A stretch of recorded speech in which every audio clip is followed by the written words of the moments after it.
when you're throwing a surprise party for someone, unlike a regular party where you just send out an email to a bunch of friends and say, come to my party, you have to think through end to end the entire experience, don't you, with a surprise party?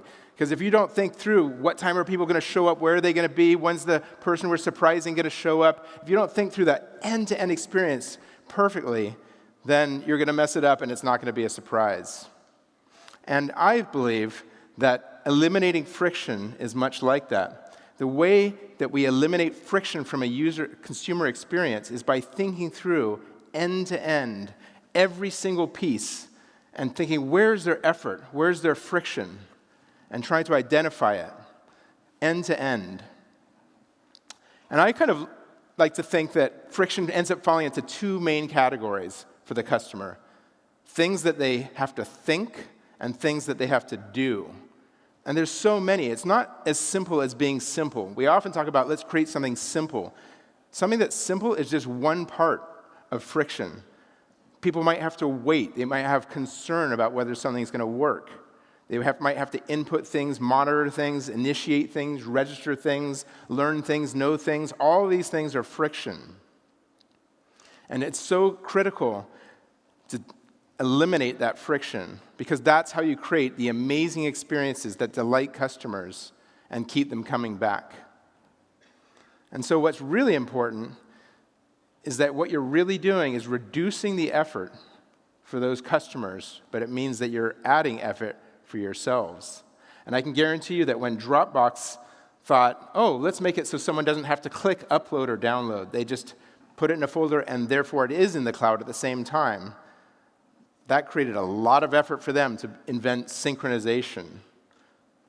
So eliminating friction can be very hard to do.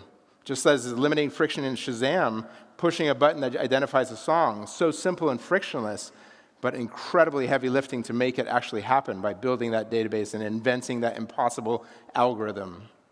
But wow, the results of when you eliminate friction, wow, how amazing they are for those customers.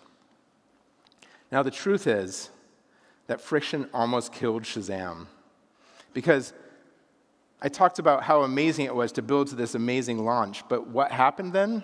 I left that part out. In 2002, when we launched our service, as a phone number that you dialed and a text message you got back to your phone, we didn't get millions of users. We got thousands of users, tens of thousands of users, not nearly enough users to pay the bills. We almost went bankrupt. We had rounds of layoffs. We struggled. We barely survived for 6 years. 6 years, because that's how long it was between when we launched in 2002 and when the App Store came out in 2008. 6 years of barely surviving. And it was really due to friction, because think of the friction, right? You have to know a phone number, 2580, and remember it. You have to somehow know about that number. And we hired marketing people to get the message out. We even hired people to walk into bars to tell people this phone number.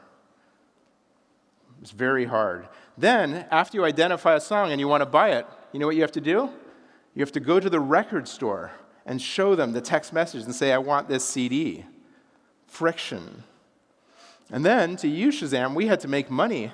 So we had to charge you each time you used it, 50 pence, because there was no advertising or digital music sales. That's friction, having to pay for something that just to use it each time.